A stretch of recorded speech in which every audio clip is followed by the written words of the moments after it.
ছবিটা করো।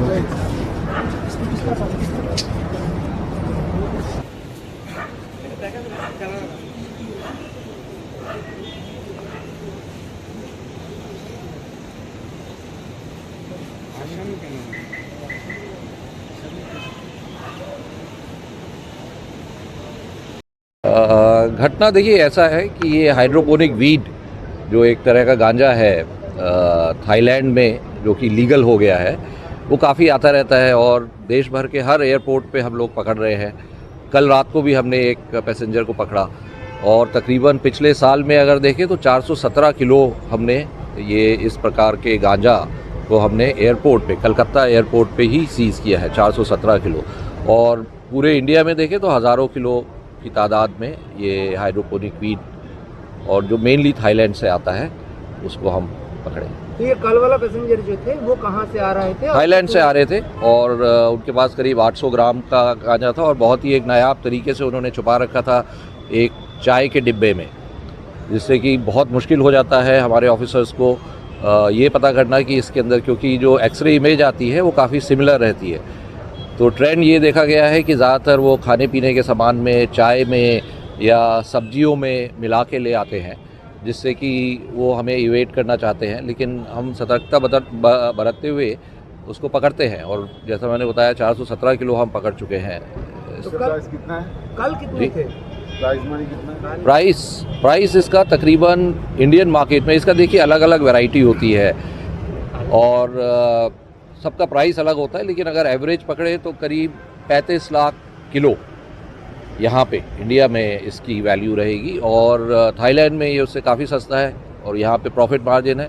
और ज़्यादातर हमने देखा है कि जो लोग लेके आ रहे हैं वो कैरियर्स हैं, वो खुद अपने यूज़ के लिए नहीं ला रहे हैं, वो कैरियर्स हैं जिनको भेजा गया है कि आप लेके आइए और यहाँ पे एक प्रॉफिट मार्जिन काफ़ी होता है उसमें। तो कल कितने? 800 ग्राम। 800 ग्राम। उसका प्राइस क्या है? तो 35 लाख किलो का रेट है, तो उसके साथ आप लगा लीजिए। सर, बंगाल में चुनाव के समय ड्रग स्मगलिंग रोकने के लिए कस्टम्स की तरफ से क्या तैयारी है? देखिए, हम हमेशा सतर्क रहते हैं, चाहे चुनाव हो या ना हो हम, और जब इलेक्शन का समय आता है तो जाहिर सी बात है कि हम ज़्यादा सतर्कता बरतते हैं। लेकिन ऐसा नहीं है कि खाली हम इलेक्शन के टाइम में ही ऐसा करते हैं। और ये जो हम सीज़र के आपके जो फिगर्स बताए ये पूरे साल के हैं, तो ये चलता ही रहता है, हम उसमें ढील नहीं देते हैं कभी भी। कुछ दिन पहले पुलिस ने, विराटनगर पुलिस ने एक प्रेस कॉन्फ्रेंस कहा और उन्होंने उस प्रेस कॉन्फ्रेंस के दौरान गोल्ड दिखाया जो सीज किया नाका चेकिंग में, और वो जो जिसके पास से वो रिकवरी हुआ था वो बाहर से आए थे, तो वो गोल्ड अंदर से निकला। तो इस बारे में आप क्या कहेंगे, किस तरह ये निकला? ये जो हमारे एयरपोर्ट्स है यहाँ पे, ये तो जो हम बात कर रहे थे गांजा की कर रहे थे, बहुत सारी कमोडिटीज़ होती है जो लोग स्मगल करने की कोशिश करते हैं। गोल्ड के भी हमने काफ़ी सीजर किए, अभी एग्जैक्ट फिगर्स तो नहीं है, लेकिन जिस आइटम पे भी प्रॉफिट मार्जिन ज़्यादा होता है वो लोग स्मगल करने की कोशिश करते हैं। और हम अपनी तरफ से पूरी सतर्कता बरतते हुए हर किस्म के, यहाँ पे अगर आप देखें तो अभी परसों हमने कुछ ज़िंदा जानवरों को भी स्मगल करते हुए थाईलैंड से पकड़ा है, कुछ बंदर और कछुए जो हमने पकड़ा।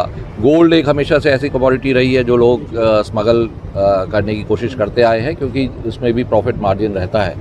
तो हम अपनी तरफ से पूरी सतर्कता बरतते हैं कि जो भी अगर कोई पैसेंजर स्मगलिंग तस्करी करना चाह रहा है तो उसको हम पकड़ने की अपनी पूरी कोशिश करते हैं। सर, चुनाव के दौरान बॉर्डर के पार से बहुत सारा कॉन्ट्राबैंड भेजा जाता है, आप लोग इसको रोकने के लिए क्या कदम उठा रहे हैं? तो देखिए, कस्टम हर जगह है जहाँ भी बॉर्डर है, इंटरनेशनल बॉर्डर, एयरपोर्ट एक ऑब्वियस सा है कि यहाँ पे तो कस्टम की एक अलग कमिश्नरेट ही होता है जो भी इंटरनेशनल एयरपोर्ट है। और जो लैंड बॉर्डर्स हैं हमारे, वहाँ पे भी हमारी फॉर्मेशन है। जैसे बंगाल की बात करें तो हमारा जो फॉर्मेशन वेस्ट बंगाल का है उसका बांग्लादेश, भूटान, नेपाल और कुछ हिस्सा हमारा जो कमिश्नरेट का जुडिक्शन है वो चाइना के साथ भी है, सिक्किम में। तो हर बॉर्डर पे हमारे प्रिवेंटिव यूनिट्स हैं, तो वहाँ पे भी हम केस बनाते रहते हैं, रेगुलर केस लैंड बॉर्डर पे भी बनते रहते हैं। लेकिन हर जगह का प्रोफाइल अलग होता है, कहीं से आप कमोडिटीज़ जैसे है सोना है, कई जैसे खाने पीने की चीज़ों को भी लोग स्मगल करते हैं, वाइल्ड लाइफ प्रोडक्ट्स को भी, तो हर जगह की प्रोफाइल अलग रहती है। सर आप बोल रहे थे हाइड्रोपोनिक गांजा, जी। लोकल गांजा और हाइड्रोपोनिक गांजा में क्या जी। डिफरेंस होती है और किन जगह से आमतौर से आती है ये जी। हाइड्रोपोनिक गांजा? तो हाइड्रोपोनिक गांजा जो है एक खास तौर से नशे के लिए ही बनाया हुआ है। जैसे जो आप लोकल गांजा की बात कर रही है वो मिट्टी में उगता है, और ये जो है इसका जो बोलते हैं THC कंटेंट जो पोटेंसी बढ़ाता है ये बहुत ज़्यादा रहता है एज़ कम्पेयर टू जो नेचुरल गांजा उगता है, तो इसीलिए इसका दाम भी ज़्यादा है और इसकी पोटेंसी भी ज़्यादा है। आपका पूरा नाम? विनायक आज़ाद।